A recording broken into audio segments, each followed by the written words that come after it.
We're going to be hearing from Dr. David Minkoff now. David is a pediatrician by initial training. He's then went on to fellowship in infectious diseases and also had a career in emergency room medicine. He's the founder of the LifeWorks Wellness Center, where he and his wife have developed one of the most comprehensive integrative centers in the United States. He lives a very healthy lifestyle, him and his wife both. I think you've done around 40 Ironmans already, maybe 42. And living the life is really important to me, for all of us as practitioners. And David's going to be speaking about Lyme disease, but I think this type of an introduction helps you make your points a little bit easier. I give you Dr. David Minkoff. When I first started medical school, on the first day of our class, one of the gray-haired professors with a long white beard said, "Students, in the next 5 years, while you're in medical school, or 4 years, medical knowledge is going to double. And then the next 5 years, it's going to double again." And he said, "That's very exciting. But one of the main problems with that is only about half of what we're teaching you is actually true.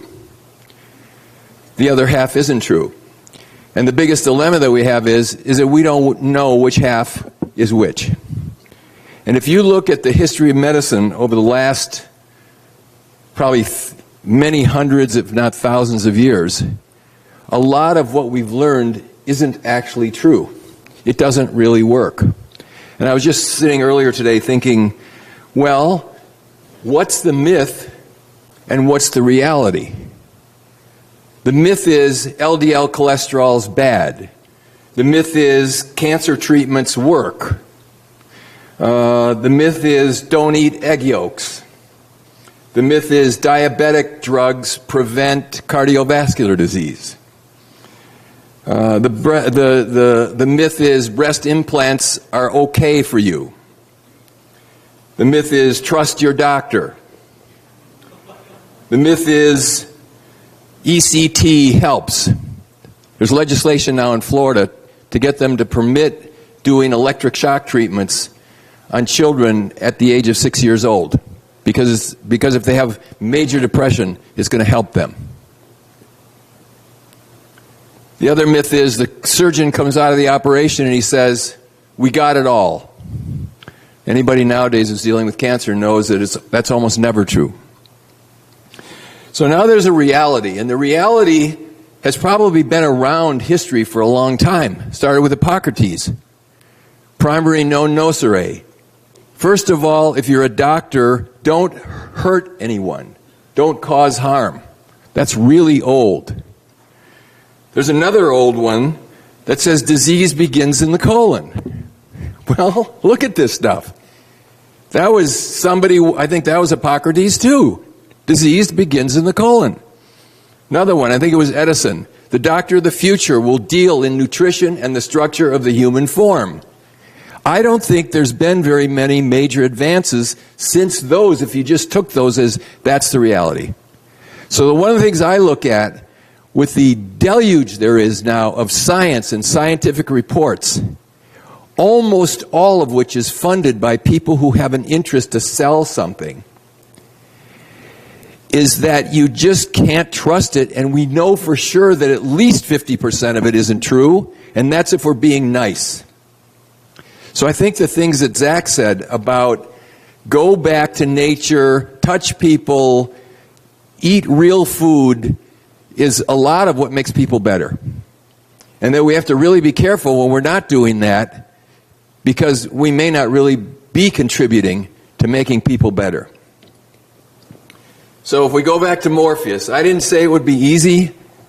I just said it would be the truth. And then he said, well, you can't handle the truth. Now, there's a word here I wanted to find because it's not a very common word. It's the word inure. And it means to accustom and make acceptable something that is undesirable. So today's television inures children to violence.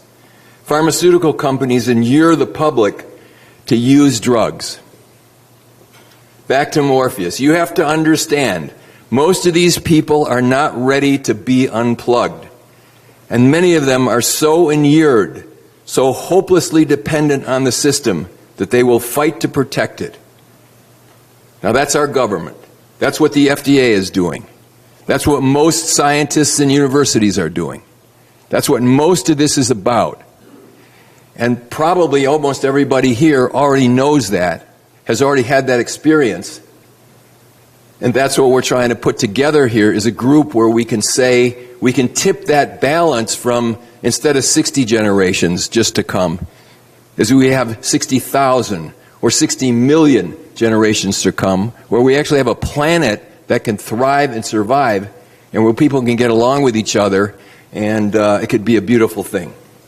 So I'm going to ask you to take a plunge and open your ears, because I want to address this now to Lyme disease. Because we now have an epidemic of Lyme disease worldwide. It's everywhere. 99, and I have a Lyme disease. I have people come from all over the world to see me for Lyme disease. 99% of the people that I see who come with Lyme disease had no acute symptoms of infection.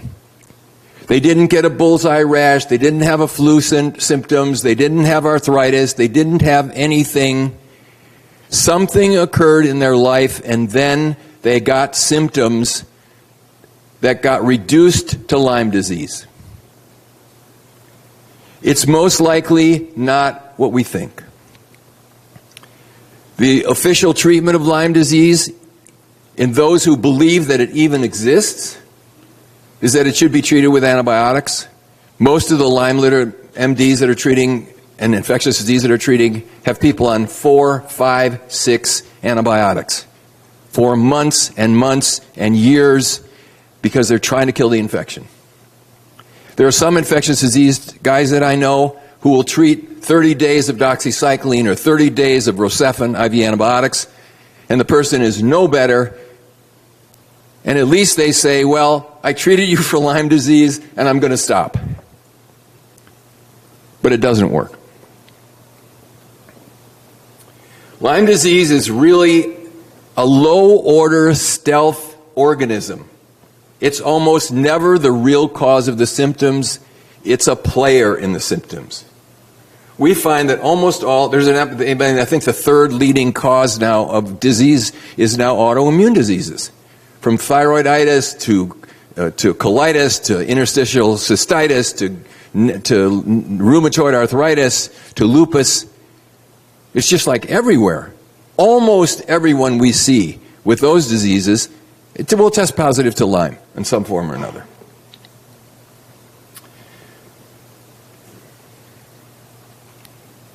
Now, the original definition of Lyme, it was discovered by this guy named Willy Burgdorferi. He was a microbiologist. There was an epidemic in Lyme, Connecticut of people who had arthritis and fatigue and neurological symptoms, and he found an organism, named it after himself, or somebody named it after him, named Borrelia burgdorferi, and that thing is just sort of gone from there.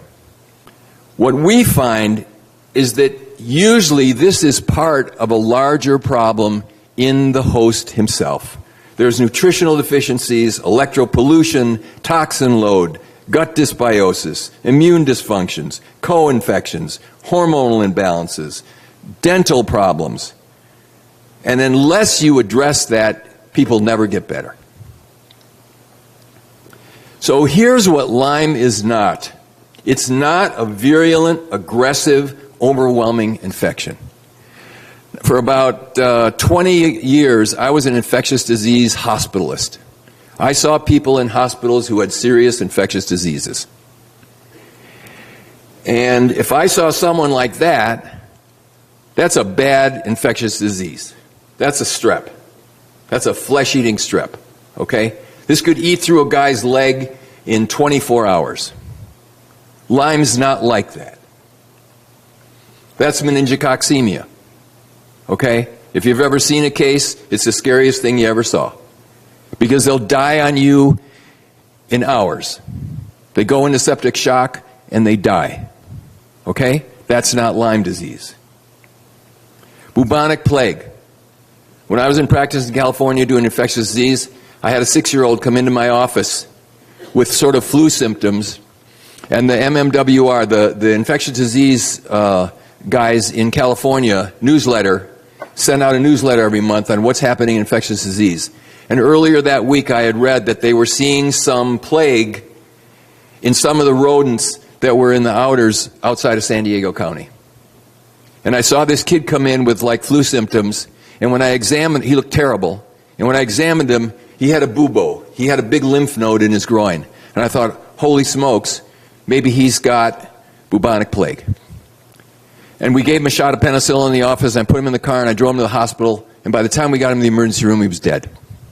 Okay? He actually had pneumonic plague as well. It was in his lungs. He had pneumonia with it. I had done mouth-to-mouth respiration on him in the car on the way over, and then everybody who touched him had to take rifampin for 2 weeks because, we were afraid we would get infected. If you look at Lyme, it's not like that. 99% of people have no symptoms. That's not meningococcemia or toxic strep or bubonic plague. You see these organisms in the blood on the microscope, and there is virtually no inflammatory response to them at all. They circulate through the tissues. The white cells could pay no attention to them. You don't see white blood cell count elevation. You don't see abscesses.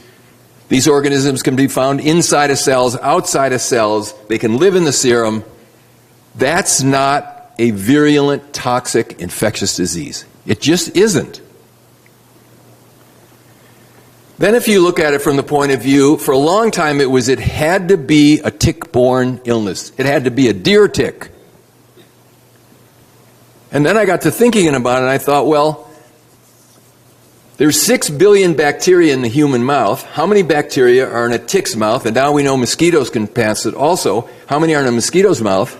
You think that if that mosquito bit you or that tick bit you, that one organism caused all that disease? Or even a half a dozen of them caused all that disease? No, it doesn't make any sense. Now, these organisms seem to come as kind of a little group, and these are the ones we know about. But if there's a few million bacteria in that tick's mouth, we don't know about almost probably 99.9% of them because nobody's looking for it. Maybe they don't culture. They're weak organisms. We have no idea. But these will turn up on tests, and you'll see them with people. Most of the time, and people who have Lyme disease have a lot of other stuff at the same time. Epstein-Barr, cytomegalovirus, herpes 1, 2, 6, 7, varicella, HPV, candida, fungus, marcons, mycoplasma, chlamydia, retroviruses. You find all this stuff. We look for all this stuff in these people, and we find it in virtually all of them. Mold toxins. At the end of the 1800s, there was a big argument in microbiology in France. The most prominent microbiologist in France at the time was Louis Pasteur. I think he was at the University of Paris. He was the university professor. He was the acclaimed, most prominent guy in the field. And the debate went on between him and a little-known guy named Béchamp, who was also a microbiologist. And the argument was, what is the reason for the infectious disease? Is it the host weakness, or is it the organism itself? And Pasteur argued it was the organism. Because you could get someone with TB, and you could culture the organism, and they had the disease, and you could put it in an animal, and you could show that the organism caused disease. And then people said, well, in a strep epidemic, some people get strep, but some people don't. Why is that? Pasteur won the argument at the time, and Béchamp was relegated to a very lower status. It's said that on Pasteur's deathbed, he said, I have one last thing to do before I die, and that is go tell Béchamp that he was right. It's the host. Now, I think that they're both right, and it depends on the disease.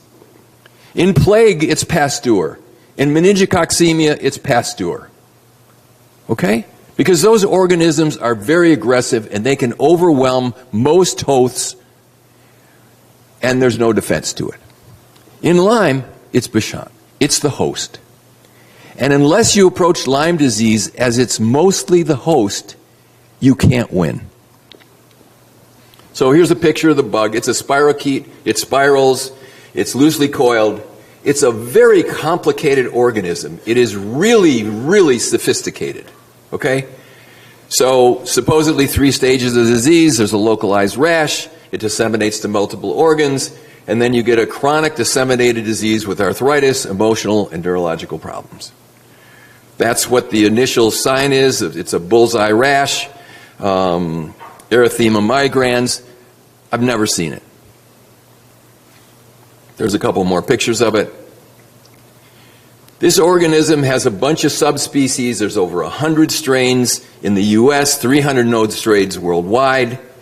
They even found Lyme disease organisms in the Egyptian mummies. So it has an amazing ability to survive, and it's been around this planet for a long, long time. One of the laboratories that is a Lyme testing laboratory did an interesting experiment.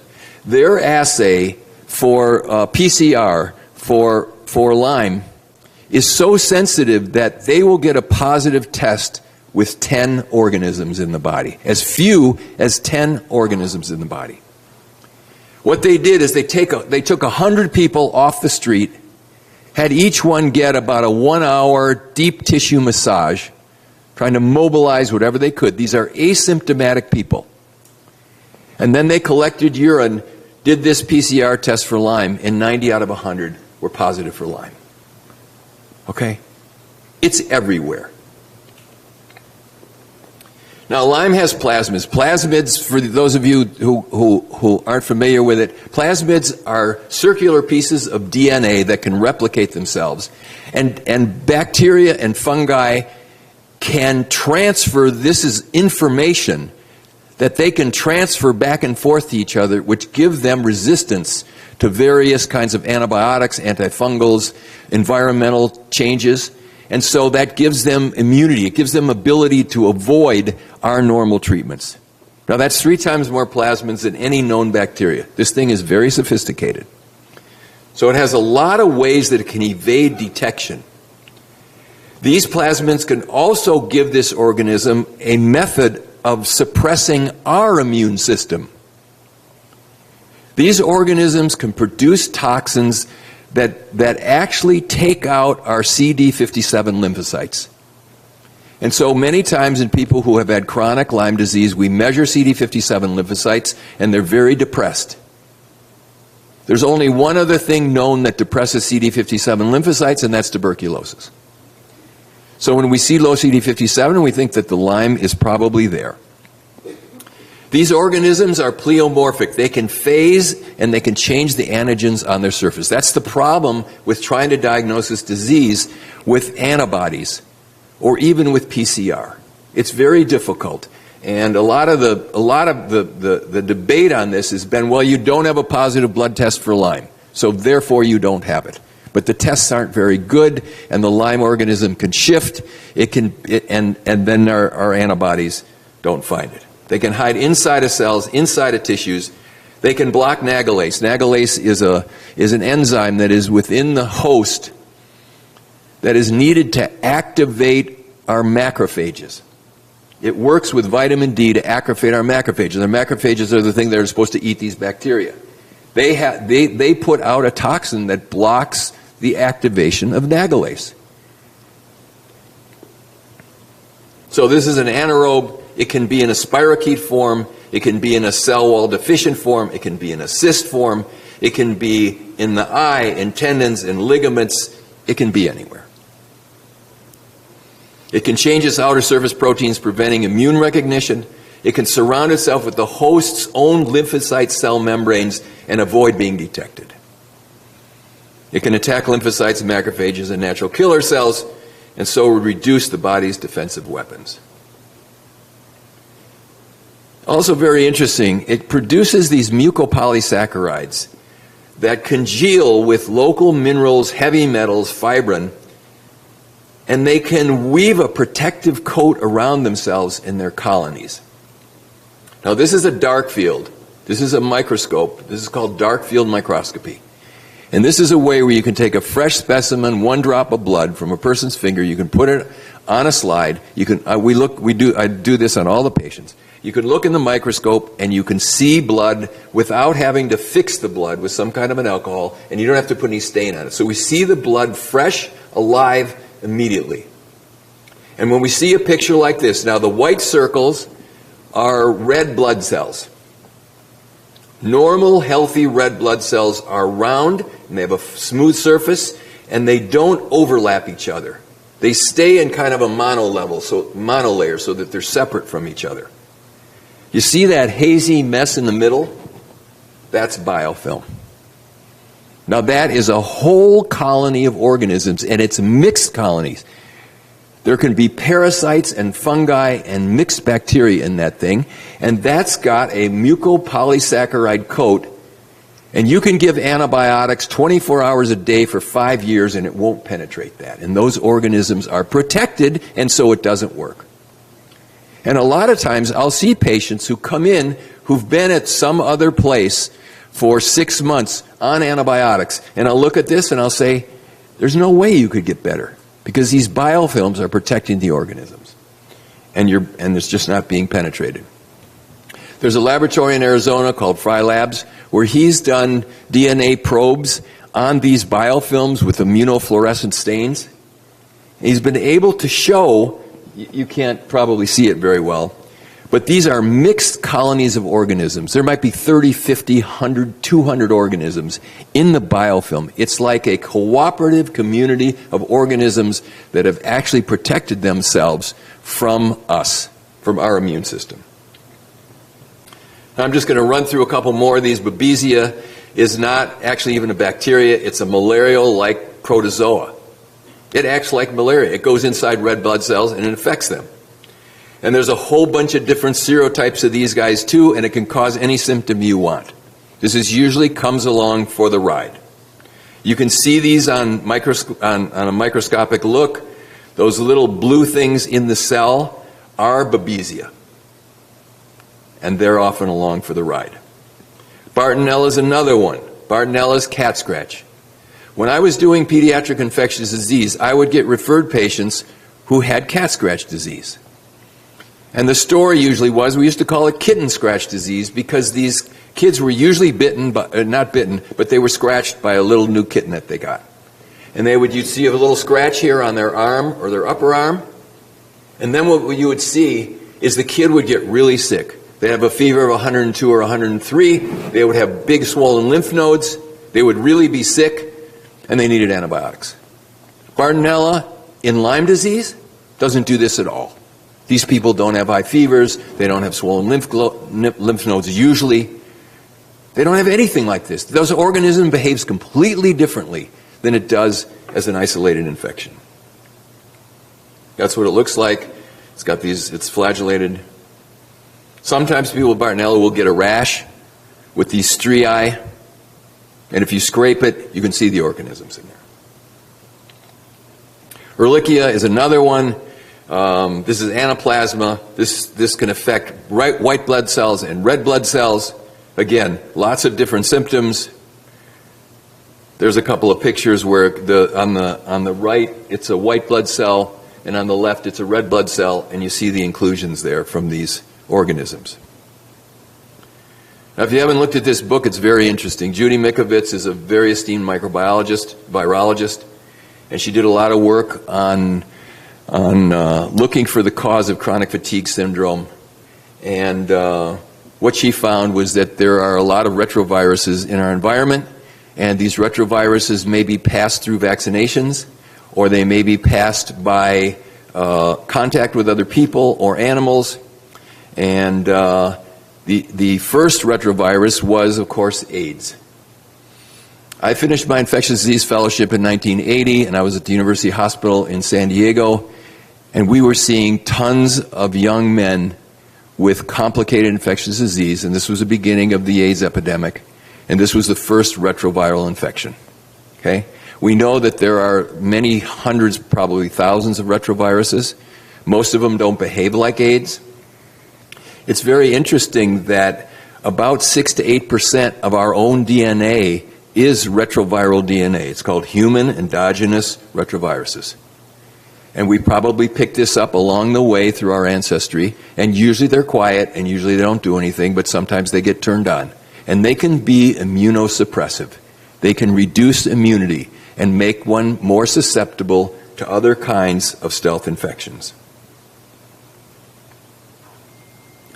So when I look at a patient that's ill or that comes in with Lyme disease, my model is kind of, there's three things I've got to pay attention to. Almost always these people have some sort of toxicity and infection, and basically the bottom line is they have things in their body that shouldn't be there, that body has been unable to get rid of or handle. The second thing is that they have deficiencies. They have things that should be in their body and they're not. How many people here have had a vitamin D level of your blood in the last year? Good. So that's one that everybody knows about now. How many people had a selenium level in your blood in the last year? Vitamin A level. Zinc. Okay? Serum amino acids. Okay? These are like just as important as vitamin D. Only nobody's paying any attention to it. But they give the host a problem when they're not there. The other thing, and I'll talk more about this in a little bit, is there can be structural abnormalities which block the communication system in the body. So scars, dental occult infections. CCJ stands for cranial cervical junction dysfunction, and I'll tell you more about this in a minute. But these have to be addressed if you're going to get these people better, because these things are going on underneath the surface. And it's why the host is not handling these relatively minor organisms. There's a whole bunch of other things. There can be genetic problems. Nutritional deficiencies are a really big one. We do very careful screening on people for essential fats, essential amino acids, vitamins, minerals, hormones, heavy metals, careful dental screening, gut issues, because we know we're going to find a whole bunch of stuff. They're not sick walking around with Lyme, they can't remember anything and they can't sick because there's nothing wrong with them. This is not a mental psychological disease. These people are sick. It's so interesting because if you've been around someone like this, or you have a friend or a spouse like this gets old for the people around the sick person. Most people run out of patience before the patient actually gets better. And they get so much invalidation from their doctor, their psychiatrist, their priest, their husband, their wife, that would you just get over this? You're just depressed, you're menopausal, there's nothing wrong with you, now just get over it. And virtually everybody who's had this for a few years feels this very intensely. And if I just take that one drop of blood and I put it on the slide and I show them that biofilm, or we see a Lyme organism swimming around in their bloodstream on the slide, you can see it. You see them twisty, swimming around through the field. And I say to them, this proves you're not crazy, because this isn't normal. And the reaction that they get is such relief that there could be a way out of this where the person could actually get better.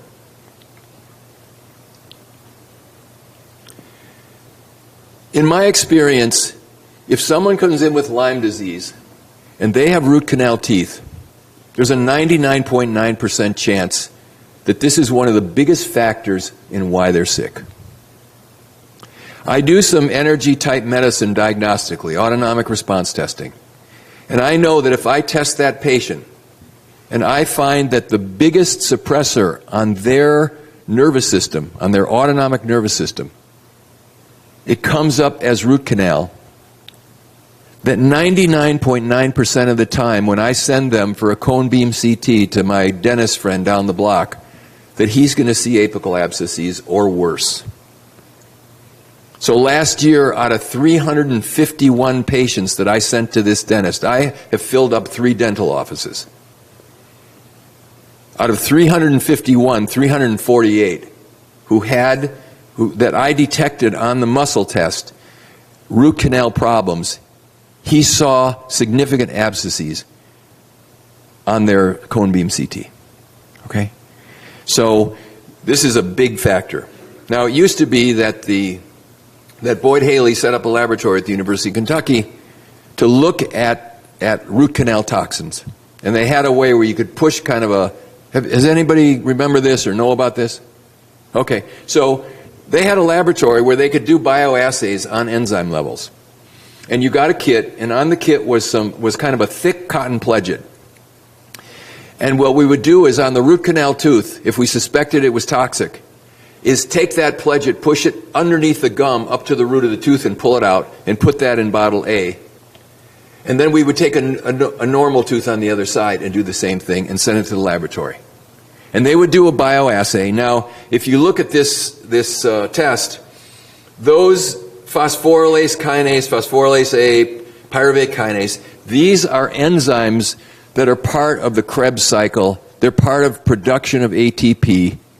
And they're very important and significant because if these enzymes aren't working, then the cell can't make energy and the cell can't defend itself.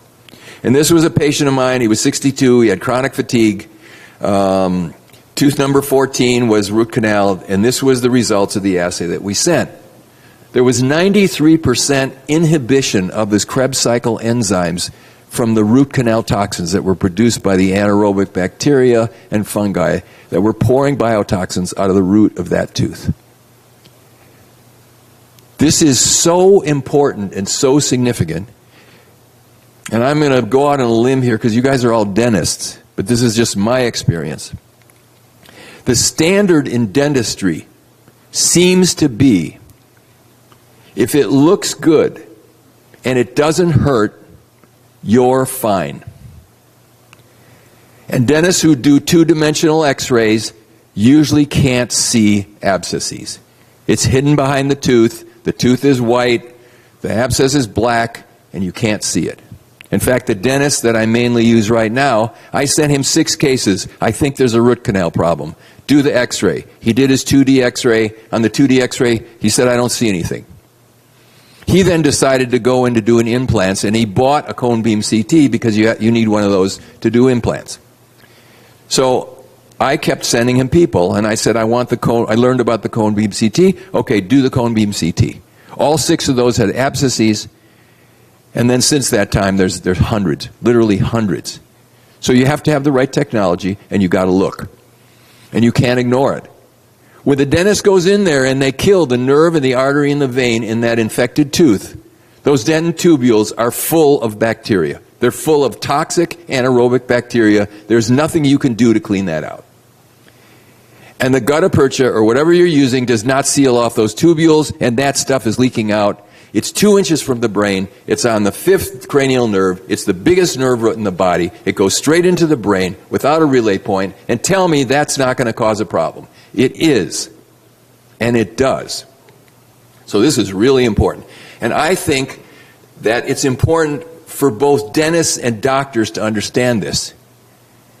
Because dentists have to be looking for this stuff or have the technology in their office so that they can help out the patient.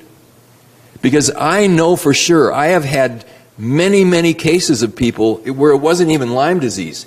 It was chronic back pain. Okay, 42-year-old female comes into the office, and I do we do ozone in the office, and I do prolozone, which is injecting ozone into things that are painful. So this 42-year-old female comes in, she's a fitness instructor, and she comes into my office, and she's walking humped over like this with a 4-pronged cane like old ladies walk around with. And I said, what's wrong, or why are you here? And she said, well, I have terrible back pain. Well, okay, tell me what happened. She said, well, I didn't really have an injury that I knew of, but my back started to hurt. And finally, my primary care practitioner sent me to the orthopedist, and he did an MRI of my back. And I had a herniated disc in L4, 5, and L5, S1. So what happened then? Well, he said he opened me up and he shaved off the disc. And then what happened after that? Well, the back pain didn't get any better. In fact, it got worse. So then what happened? Well, I went back to the orthopedist. And he said, well, now we're going to have to do a laminectomy. A laminectomy means that they cut off the back part of the vertebral body. The lamina, the area that joins the front of the backbone to the back, they cut that off and they take that off. So now there's no pressure on the disc pinching the nerve. If you see somebody like this and you push your finger in over that area, you basically go down to their spinal cord. The protection of the bone there is not there anymore. So I said, well, what happened after that? She said, well, you can see me. I'm on OxyContin 40 twice a day, and I still can't even move. Well, what does he want to do now? Well, now he wants to fuse my spine. So I put her on the table, I do my examination, and what comes up on the autonomic response examination is that she's got jawbone inflammation, jaw osteitis. So I said, did something happen with your teeth? She hadn't written, I have a detailed section in my intake on teeth, and she hadn't written anything down. Is there something going on with your, was something going on with your teeth now? She says, well, last August, I had an infected tooth, and he did a root canal on me, and then the root canal still wasn't good, and so he did a redo of the root canal, and then the redo wasn't good, so he pulled it, he did a bone graft, he did an implant, this is $10,000 later, and I said, well, and this is now May, and this was in August, and I said, well, how does that feel now? She says, well, as long as I don't bite on it too hard, it's okay. So I said, well, what does he say about that? It can take a year for the thing to actually integrate and heal, and just bide your time. So I did something, which is, I took some Procaine. So then I asked her, when did the tooth thing happen in relation to the back? Did you already have your back problem before, or did it precede the back problem? And she thought for a minute, and she said, no, the tooth was maybe a month or two before the back even started to hurt. So I took some Procaine, I blocked the tooth. So I'm going to numb this tooth. And I'm going to go see somebody else, and I'm going to come back here in 20 minutes, and I want to see if that does anything for you. And I came back in there, and she was literally standing up beside the bed, going like this. She said, the pain's almost gone. Okay. There's a problem there. And the back and the tooth are probably related. But since this is a big deal to do something surgically, like try to take out this implant now, I want to make sure that this just isn't like you're having a great psychological reaction. And I want you to come back in 3 days, and I'm going to do it again. She comes back in 3 days. I did it again. I got the same reaction. She went home that day and vacuumed, and if any of you have chronic low back pain and you try to vacuum, that's like one of the worst things you can do. And I said, I want to test this one more time just to be sure, because if I've got to call up this oral surgeon and tell him that your back pain is from your tooth, and he's got to pull out a perfectly good implant, he's going to think I'm crazy. And she said, I'm not waiting 3 more days. I'm going to go to him tomorrow. And she went to him. And he called me. And he was actually better than I thought. And he said, I've seen referred pain in people with headaches, but I've never seen this. Let me laser it a few times, see if that'll calm it down. The laser made it worse. He pulled it. He cleaned it all out. Within 6 weeks, her back was probably 80% better. Now, I have tons of cases like this. In fact, I presented a dozen of these cases to the Pinellas County Dental Society, which is where I live, to 300 dentists who had never heard of this at all. And they left there with their mouths open. My idea wasn't that dentistry is bad or they're bad, but holy cow, we got to work together on this, because when people are complaining, something's really wrong. And if there's been an intervention and it's been dental, you can get a reaction in the body which can be significant. And it might be hypertension. It might be high cholesterol. It might be chronic hip pain. It might be chronic back pain. God knows what the intricacies of the nervous system and all the different hookups that can happen. So that's really important. So if I have a chronic Lyme patient and they come to the office and they've been treated by 10 doctors, and they're not any better, and I find out that they've got a root canal teeth, I can almost assure them with a high degree of confidence that they're going to be able to get better, because this is a very significant, big deal on their physiology, and we can do something about it. I'm going to skip this. This is something that is like where we are, and it's probably where you are too, which is pushed and pushed and pushed and pushed. Now, mercury is a very potent biotoxin. We learned this morning that most of the mercury comes in from fish, but mercury comes in also from vaccines. And this was a test done by Natural News. He's got a spectrophotometer. You can look at it. If you look at this, the allowable concentration of mercury in drinking water at the top is 2 parts per billion. Maximum mercury contaminant level in drinking water set by the EPA. A flu shot has 51,000 parts per billion of mercury. That's a big deal. It's a significant immune depressant, and these are things, too, that I ask patients about. Immunizations. When did you have immunizations? Because these can significantly affect the host. So that's just... Now here's another one. These are tricky. This girl, Faith, she's 20 years old. She lives in Indonesia. Her parents are missionaries there. They don't like regular doctors. She's having 5 to 8 petit mal seizures every day for months. She went from 120 to 89 pounds. She's got GI symptoms. She's got vomiting. She was diagnosed with Lyme disease in Indonesia. She was treated for Lyme disease with Indonesia. She's getting worse. They're afraid she's going to die. I took care of some of their other kids. And so they came back from Indonesia to see me. And again, it comes up jaw osteitis. That's what I get on her. That's my first thing. Like what is the major suppressor on your system? Sometimes it's parasites. Sometimes it's something else. In her, it was jaw osteitis. I sent her to the dentist for a cone beam CT. Turns out that prior to all her symptoms, she'd had her wisdom teeth removed, and then her symptoms started after that.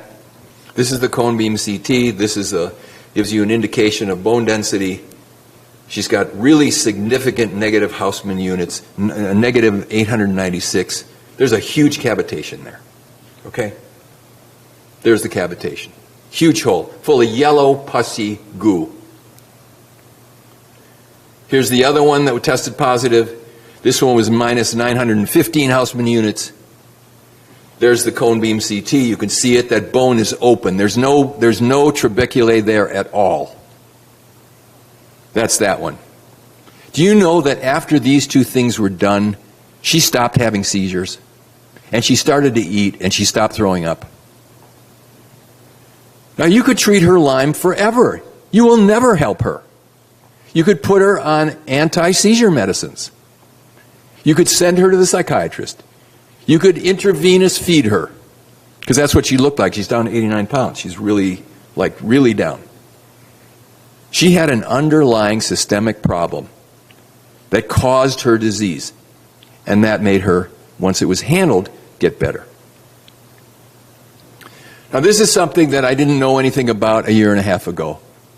And I've been treating chronic illness. I've been doing this kind of practice for the last 20 years, and it never really occurred to me. I always liked chiropractors, except I didn't like when they adjusted me because I was always afraid. But there are structural problems that can occur in a body that knowledgeable chiropractors can help. Now, there's this system called this lymphatic system. Have any of you heard of it? Oh, good. Okay. So the regular body has a lymph system, and it's to clear the extracellular tissue fluid and get it back into the venous system. The brain doesn't have a lymphatic system. The brain has another system. And the brain system has a way of cleansing the brain through the CSF, through the cerebral spinal fluid. And the way the pathway goes is that cerebral spinal fluid is secreted by the choroid plexus, which originates in the third and fourth ventricle, This fluid goes through the brain tissue to the outside, and it is then collected.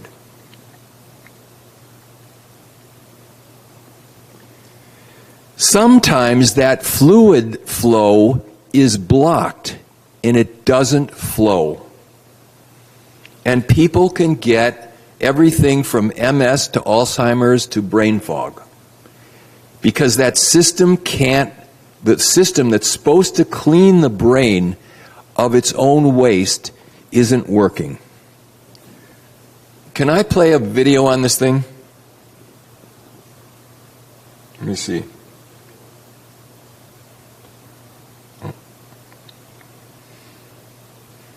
Now watch this. This is fascinating. If I can get it to come up.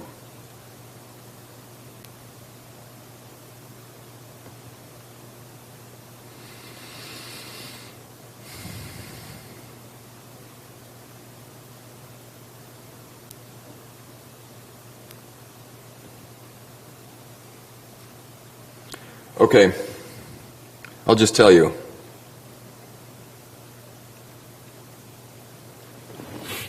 This is an MRI of C1. If a regular doctor has a patient that's had a neck or a head injury and you do an MRI of the cervical spine, you will not see C1. The way the view goes is straight here, the jawbone's in the way, and you don't see it. C1 is the joint between the skull and the brain. It's a very loose joint. You can move your head this way without C1 moving at all. There's a loose hinge there that the skull rocks on. Now, right behind C1 is the brainstem. And in that particular area of the brainstem are cranial nerve nuclei 6 through 12. So all the big important stuff, vagus nerve, glossopharyngeal, all the mechanics of the gut and the upper head are right behind C1. Now, this was a guy who was he's 45 years old. He came from Slovakia. He's a lawyer. He hadn't been able to work in 5 years. He was diagnosed with Lyme disease. I was his 14th doctor. He told me, I am out of money. I am out of patience. If you don't help me, I'm going to shoot myself because I cannot take this. He came to see me because some of his friends that live where I do came. And I heard his story, and he had a lot of symptoms of dizziness, tinnitus, funny heartbeats, and a feeling of kind of disorientation was the worst thing. He said, I feel like I can't get into my skull. I am like, I can't get into my head, and it's making me feel crazy. The world expert on this stuff is about a mile from me. She's an upper cervical chiropractor. She's on the board of chiropractic examiners for Florida. She's a very esteemed woman. I learned all this stuff from her.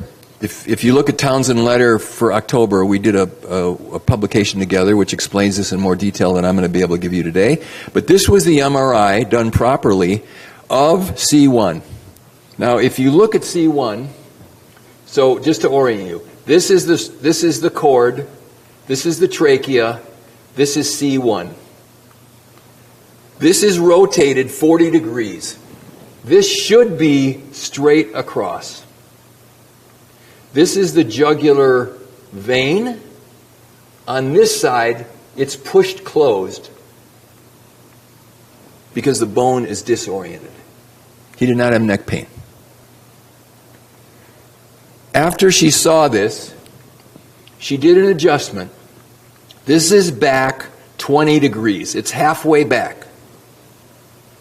And when he sat up after the adjustment, he said, I don't have that feeling. Now, it took about 4 months to get this stabilized. He still had Lyme disease. We treated him with our protocols for Lyme disease, but it would have never got him better. This got him better. And in 6 months, he went home and he was completely fine. She got this thing to go back in place. Turns out he fell on his head when he was five years old. He had had trouble his whole life. He never realized it. Sometimes people have whiplashes. Sometimes they fall. Sometimes they play sports where there's contact. But this thing is really significant. And I'm just telling you this is to be aware of it, okay? Sometimes this can occur with Chiari. You know, when radiologists do an MRI of the head and neck, they do it laying down. You have to do it sitting up, because Chiari is sometimes the brain's the cerebellum will rotate down, but if they're laying down, you don't see it. If they're sitting up, you will. And this can cause cerebral spinal fluid obstruction. So with each heartbeat, the cerebral spinal fluid pulsates, and it pushes the cerebral spinal fluid through the brain and cleanses the brain. All those Lewy bodies and those other things, the tau proteins, those are normal. In a brain that can cleanse itself, it's no big deal. It's not the creation of those things that's the problem. It's the non-removal of them that's the problem. So these are just things that should be looked for. Okay, so we use ozone because it's nature's antidote for virtually everything. Ozone makes sore joints feel better. Ozone makes athletes perform better. Ozone kills bacteria. Okay? Sometimes ozone's not enough. We add IV silver. There's one of the booths here. I don't work for these guys. I don't get any money from these guys. But Argentin 23 is a miracle product. It's a silver product that is really good, and you can give it IV. and it helps. Okay? So why does ozone work? Well, it's got negative charges, and it kills bacteria and fungi and viruses and parasites, and our cells are immune to it, so it doesn't hurt us. If you just do a comparison of like chlorine, so 4,500 bacteria, 4,500 molecules of chlorine, kill time 3,500 seconds. Look at ozone, 4,500 bacteria, 1 molecule of ozone, total kill time 1 second. My mentor in ozone's Frank Schallenberger. He's talking tomorrow afternoon. Go hear his talk. He's brilliant. Just going to go through this. Okay, sometimes we give ozone in sauna also. That can also be helpful. I was going to show you a couple cases, but I'm out of time. Oh, this one is really good. This was a 19-year-old who came with chronic Lyme.